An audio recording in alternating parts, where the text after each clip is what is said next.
जय। ओम परमपिता परमेश्वर गुरुदेव महाराज की जय। ओम लक्ष्मी मैया की जय।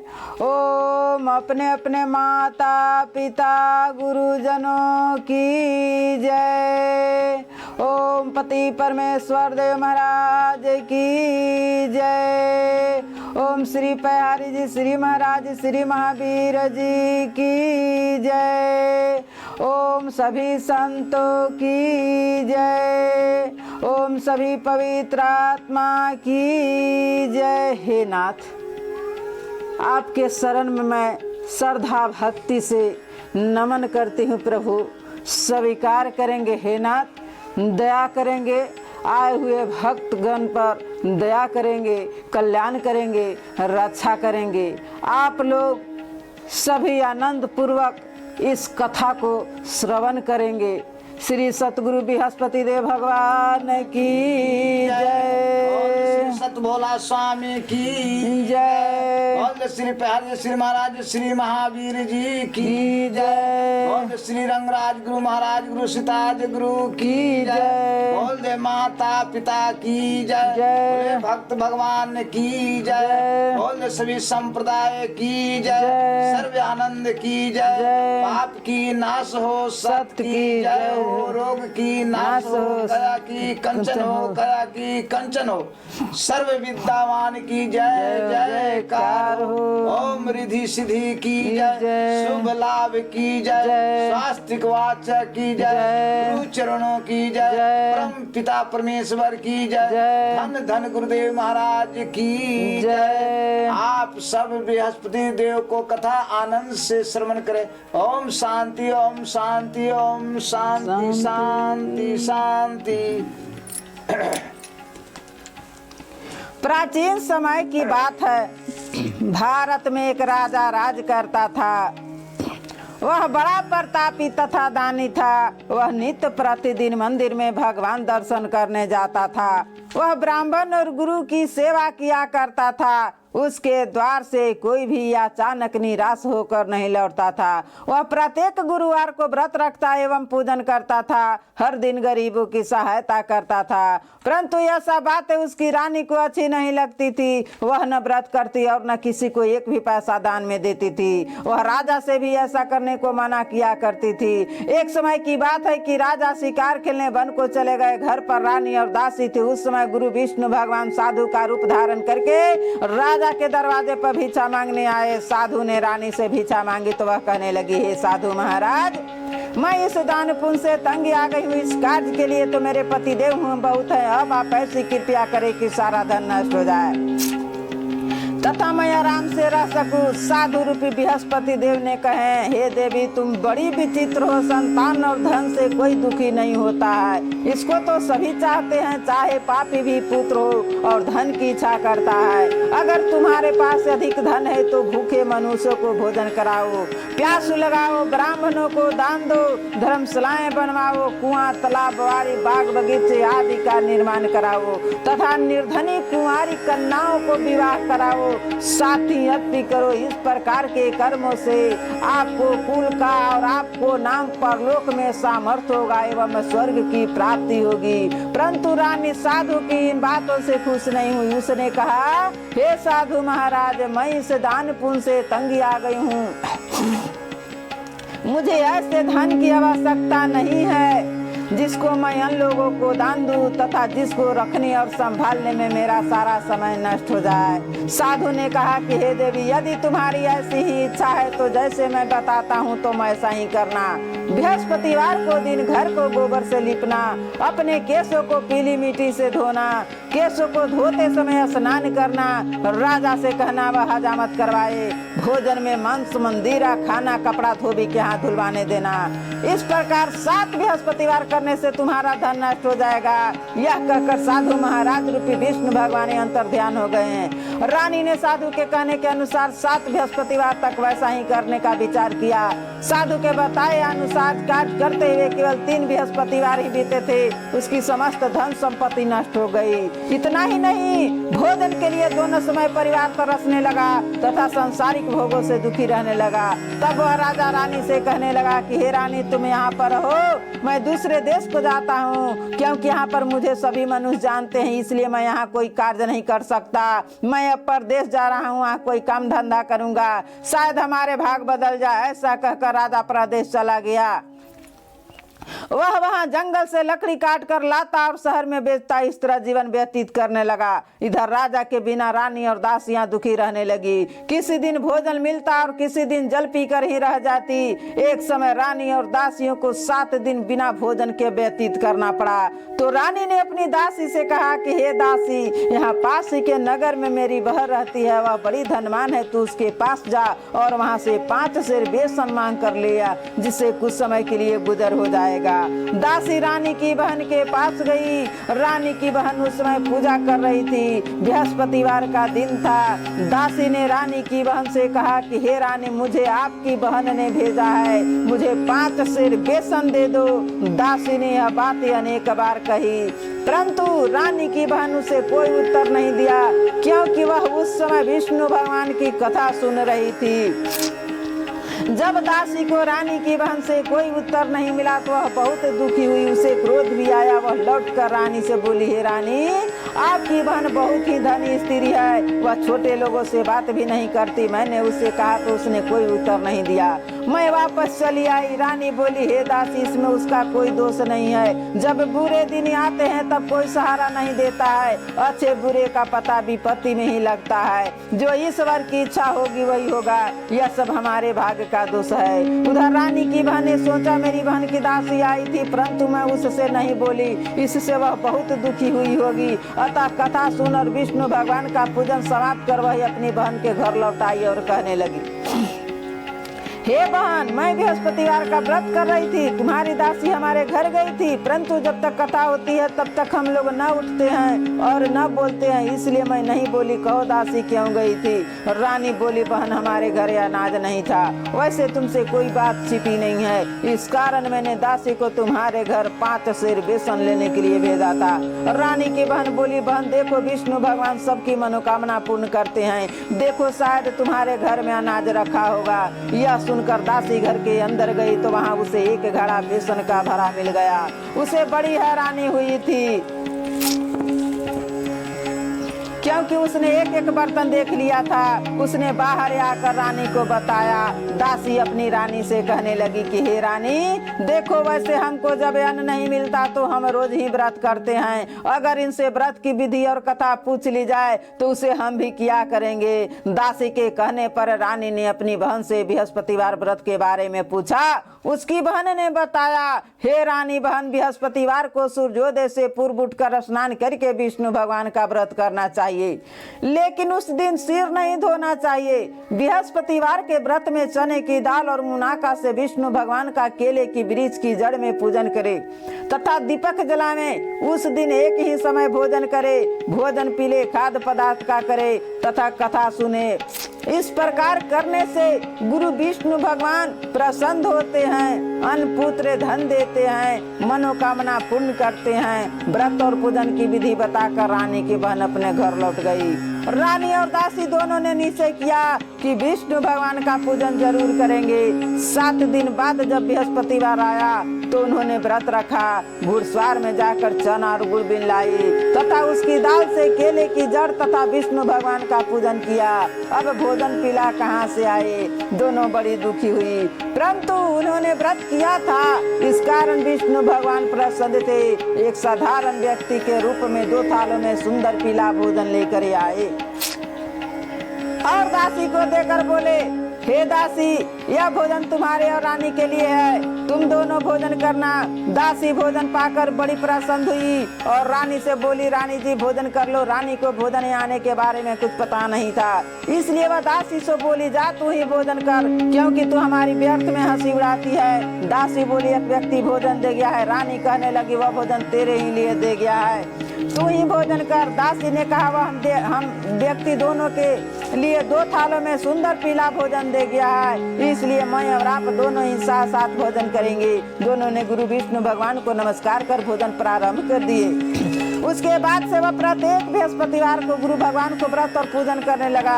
विष्णु भगवान के कृपया से उसके पास धन हो गया, परंतु रानी फिर पहले की तरह आलस करने लगी। तब दासी बोली, देखो रानी, तुम पहले भी इसी प्रकार आलस करती थी, तुम्हें धन के रखने में कष्ट होता है, इसी कारण सभी धन नष्ट हो गया, और गुरु विष्णु भगवान के कृपया से धन मिला है तो फिर तुम्हें आलस होता है। बड़ी मुसीबतों के बाद हमने यह धन पाया है, इसलिए हमें दान पुण्य करना चाहिए। तुम भूखे मनुष्यों को भोजन कराओ, प्यास लगाओ, ब्राह्मणों को दान दो, कुआं, तालाब, वाड़ी आदि का निर्माण कराओ तथा मंदिर पाठशाला बनाकर दान दो, कुंवारी कन्याओं को विवाह कराओ, धन को शुभ कार्यों में खर्च करो, जिससे तुम्हारे कुल का जस बढ़े तथा स्वर्ग प्राप्त हो, पितु प्रसन्न हो। दासी की बात मानकर रानी ने इसी प्रकार के कर्म करने के लिए प्रारंभ किए, जिससे उसका काफी जस फैलने लगा। एक दिन रानी और दासी आपस में विचार करने लगे कि न जाने राजा किस दशा में होंगे, उनकी कोई खोज खबर नहीं है। गुरु भगवान से उन्होंने प्रार्थना की और भगवान ने रात्रि में राजा को सपना में कहा कि हे राजा, उस तेरी रानी तुझको याद करती है, अब अपने देश को लौट जा। राजा प्रातः काल उठकर जंगल से लकड़ियां काटकर जंगल की ओर चल पड़ा।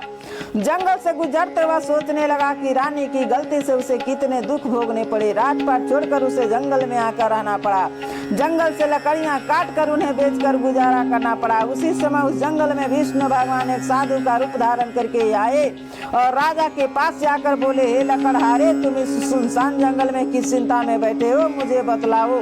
यह सुनकर राजा के नेत्रों में जल भर आया और साधु की वंदना कर बोला कि हे प्रभु, आप सब कुछ जानने वाले हैं। इतना कहकर राजा ने साधु को अपनी संपूर्ण कहानी सुना दी। महात्मा दयालु होते हैं। वे राजा से बोले कि हे राजा, तुम्हारी पत्नी ने विष्णु भगवान देव के प्रति अपराध किया था, जिसके कारण तुम्हारी यह दशा हुई। अब तुम किसी प्रकार की चिंता मत करो, भगवान तुम्हें पहले से अधिक धन देंगे। देखो, तुम्हारी पत्नी ने बृहस्पतिवार का व्रत प्रारंभ कर दिया है, अब तुम भी बृहस्पतिवार का व्रत करके चने की दाल व गुड़ जल के लोटे में डालकर केले का पूजन करो, फिर कथा कहो या सुनो, भगवान तुम्हारी सब कामनाओं को पूर्ण करेंगे। साधु को प्रसन्न देखकर राजा बोला कि हे प्रभु, मुझे लकड़ी बेचकर बृहस्पतिवार के दिन तुम किसी बात की चिंता मत करो। बृहस्पतिवार के दिन तुम रोजाना की तरह शहर में लकड़ियां लेकर जाओ, तुम्हें रोज से दुगना धन प्राप्त होगा, जिससे तुम भली भांति भोजन कर लोगे। तथा बृहस्पति देव की कथा इस पर समान पूजा का समान भी आ जाएगा। तथा इस बृहस्पति देव की कथा इस प्रकार है। प्राचीन काल में एक बहुत ही निर्धन ब्राह्मण था, उसके कोई संतान नहीं थी। वह नित्य पूजा पाठ करता, परंतु उसकी स्त्री बहुत मलिनता के साथ रहती थी। वह न स्नान करती और न किसी देवता का पूजन करती। प्रातः काल उठते ही सर्वप्रथम भोजन करती, बाद में अन्य काम करती। ब्राह्मण देवता बहुत दुखी रहते थे, पत्नी को बहुत समझाते थे, किंतु उसका कोई परिणाम न निकलता था। विष्णु भगवान के कृपया से ब्राह्मण के कन्या का स्त्री के कन्या उत्पन्न हुई। वह कन्या अपने पिता के घर में बड़ी होने लगी। वह बालिका प्रातः स्नान करके भगवान विष्णु का ही जप करती। वह बचपन से ही बृहस्पतिवार का व्रत करने लगी। पूजा पाठ समाप्त कर स्कूल जाती तो अपनी मुट्ठी में जौ भर कर ले जाती और पाठशाला जाने के मार्ग में डालती जाती। वही जब स्वर्ग के हो जाते तो लौटते समय उनको बीनकर घर ले आती। एक दिन वह बालिका सुप में उन सोने के जौ को फटक कर साफ कर रही थी। तभी उसकी माँ ने देख लिया और कहा कि हे बेटी, सोने के जौ को फटकने के लिए सोने का सूप होना चाहिए। दूसरे दिन गुरुवार था। इस कन्या ने व्रत रखा और विष्णु भगवान से प्रार्थना करके कहा कि हे प्रभु, यदि मैंने सच्चे मन से आपकी पूजा की हो तो मुझे सोने का सूप दे दो। विष्णु भगवान देव ने उसकी प्रार्थना को स्वीकार कर लिया। रोजाना की तरह वह कन्या जौ मिला, उसे वह घर ले आई और उससे जौ साफ करने लगी, परंतु उसकी माँ का वही ढंग रहा। एक दिन की बात है, वह कन्या सोने के सूप में जौ साफ कर रही थी। उस समय उस नगर का राजकुमार वहां से होकर निकला। इस कन्या के रूप और सोने के सूप में जौ साफ करते देखकर वह उस कन्या पर मोहित हो गया। राजमहल आकर वह भोजन तथा जल त्याग कर उदास होकर लेट गया। राजा को जब राजकुमार द्वारा अंजल त्यागने का समाचार ज्ञात हुआ, अपने मंत्रियों के साथ अपने पुत्र के पास गए और बोले कि हे बेटा, तुम्हें किस बात का कष्ट है? किसी ने अपमान किया है अथवा कोई कारण है? मुझे बतलाओ, मैं वही करूंगा जिससे तुम्हें प्रसन्नता हो। राजकुमार ने अपने पिता की बातें सुनी तो वह बोला, मुझे आपकी कृपा से किसी बात का दुख नहीं है। किसी ने मेरा अपमान नहीं किया है, परंतु मैं उस लड़की के साथ विवाह करना चाहता हूँ जो सोने के सुख में जौ साफ कर रही थी। यह सुनकर राजा आश्चर्य में पड़ गया और बोला, हे बेटा, इस तरह की कन्या का पता तुम ही लगाओ, मैं उसके साथ तुम्हारा विवाह अवश्य करवा दूंगा। राजकुमार ने राजा को उस लड़की के घर का पता बतलाया। मंत्री उस लड़की के घर गया, राजा का आदेश ब्राह्मण को सुनाया। कुछ ही दिन बाद ब्राह्मण की कन्या का विवाह राजकुमार के साथ संपन्न हो गया। कन्या के घर से जाते उस ब्राह्मण देवता के घर में पहले की भली भांति गरीबी का निवास हो गया। अब भोजन के लिए भी अन्न बड़ी मुश्किल से मिलता था। एक दिन दुखी होकर ब्राह्मण अपनी पुत्र से मिलने गया। बेटी ने पिता की दुख की अवस्था को देखा और अपनी माँ का समाचार पूछा। ब्राह्मण ने सभी हल कहा। कन्या ने बहुत सा धन देकर अपने पिता को विदा कर दिया। इस तरह ब्राह्मण का कुछ समय सुखपूर्वक व्यतीत हुआ, लेकिन कुछ दिन बाद फिर वही हाल हो गया। ब्राह्मण फिर अपनी कन्या के यहाँ गया और सभी हल कहा तो पुत्री बोली, हे पिताजी, आप माता जी को यहाँ लिया लाओ, मैं उन्हें वह विधि बता दूंगी जिससे गरीबी दूर हो जाए।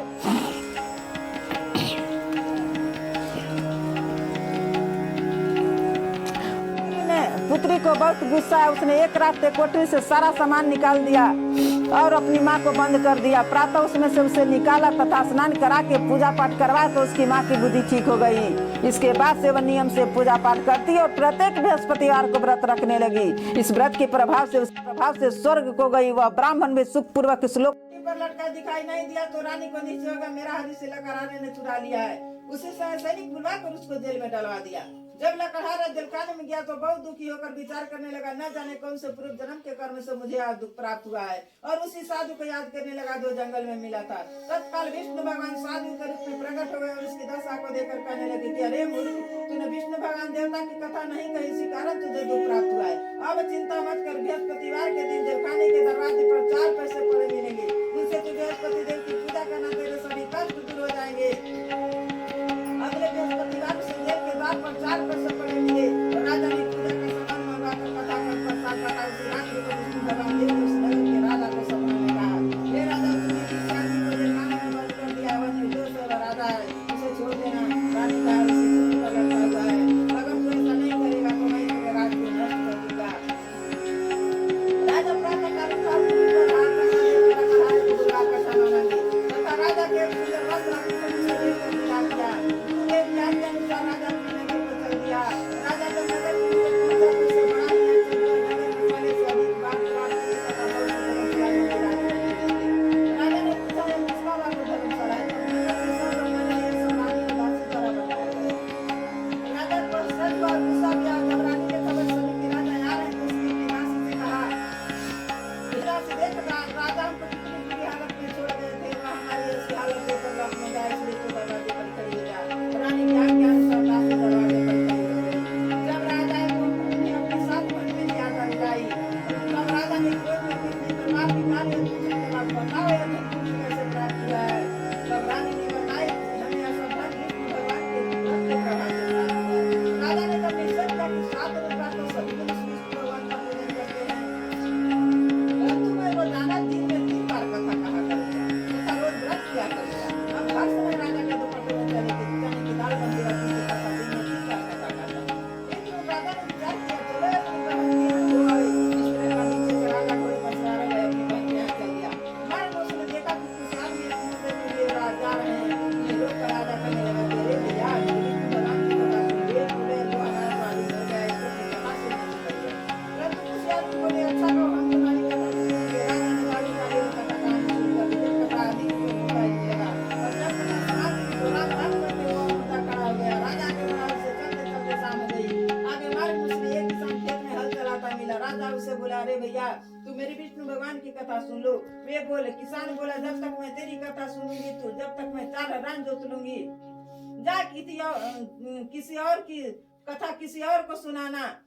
राजा आगे चलने लगा। राजा के हटते ही बैल पछाड़ खाड़ कर गिर गए तथा किसान के पेट में बहुत जोर से दर्द होने लगा। उसी समय किसान की माँ रोटी लेकर आई। उसने जब यह देखा तो अपने पुत्र से सब हाल बेटा बता दिया। बेटे ने सभी हाल बता दिया। बुढ़िया दौड़ी दौड़ी उस घुड़सवार के पास गई और उससे बोली मैं तेरी कथा सुनूंगी, तू अपनी कथा मेरे खेत पर ही चलकर कहना। राजा ने लौट कर बुढ़िया के खेत पर जाकर कथा कही, जिसको सुनते ही पहले खड़े हो गए तथा किसान का पेट का दर्द भी बंद हो गया। राजा अपनी बहन के घर पहुंच गया। बहन ने भाई की खबर मेहरबानी। दूसरे रोज प्रातः काल राजा जागा तो वह देखने लगा सभी मनुष्य भोजन कर रहे हैं और राजा ने अपनी बहन से जब पूछा कि ऐसा कोई मनुष्य है जिससे भोजन न किया हो जो मेरी विष्णु भगवान की कथा सुन ले, तो बहन बोली कि हे भैया यह देश ऐसा ही पहले यहाँ लोग भोजन करते हैं, बाद में अपने काम करते हैं, अगर पड़ोस में कोई हो तो दे के आते हैं। ऐसा कहकर वह देने चली, परंतु उसे कोई भी ऐसा व्यक्ति नहीं मिला जिससे भोजन न किया हो। वह एक कुम्हार के घर गई जिसका लड़का बीमार था। उसे मालूम हुआ कि उसके यहाँ 3 दिन से किसी व्यक्ति ने भोजन नहीं किया है। रानी ने अपने भाई की कथा सुनने के लिए कुम्हार से कहा। वह तैयार हो गया। राजा ने जाकर विष्णु भगवान की कथा कही, जिसको सुनकर उसका लड़का ठीक हो गया। अब तो राजा की प्रसन्नता होने लगी।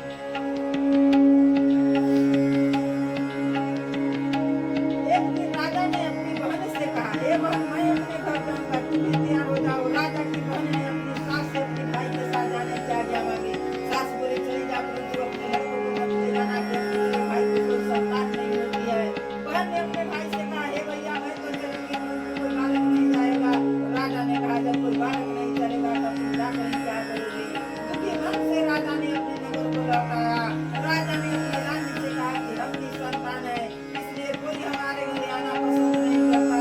इतना कहकर बिना भोजन पानी किए हुए सिया पर लेट गया। तो रानी बोली कि हे प्रभु विष्णु भगवान देव ने हमें सब कुछ दिया है, वे हमें संतान भी अवश्य देंगे। उसी रात्रि को बृहस्पति देव ने उस राजा को सपना में कहा कि हे राजा उन सभी सौंप आप दे तेरी रानी गर्भवती है। राजा को यह जानकर बड़ी खुशी हुई। 9वें महीने रानी के गर्भ से सुंदर पुत्र पैदा हुआ। जब राजा की बहन ने यह समाचार सुना तो बहुत खुश हुई तथा बधाई लेकर अपने भाई के यहाँ आई। तभी रानी ने कहा घोड़ा चढ़कर नहीं आई, गधा चढ़ी आई। राजा की बहन बोली भाई मैं इस प्रकार न कहती तो तुम्हें औलाद कैसे मिलती।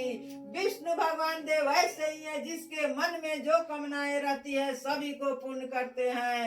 जो सत्य भावना पूर्वक विष्णु भगवान का व्रत करता है एवं कथा पढ़ता है अथवा सुनता है और दूसरों को सुनाता है, विष्णु भगवान उनकी सभी मनोकामना पूर्ण करते हैं। विष्णु भगवान उनकी सदा रक्षा करते हैं। जो संसार में सत्य भावना व सत्य हृदय से विष्णु भगवान का पूजन करते हैं उनकी सभी मनोकामनाएं उसी प्रकार पूर्ण होती है। जैसे रानी और राजा ने विष्णु भगवान की कथा का अभिमान किया, उनकी सभी इच्छाएं बृहस्पति देव ने पूर्ण की। इसको हृदय से कथा मनन करते हुए जय जयकार करना चाहिए।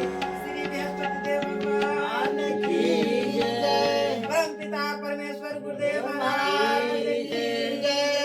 लक्ष्मी मैया की जय। माता पिता की जय। सभी देव देवतन की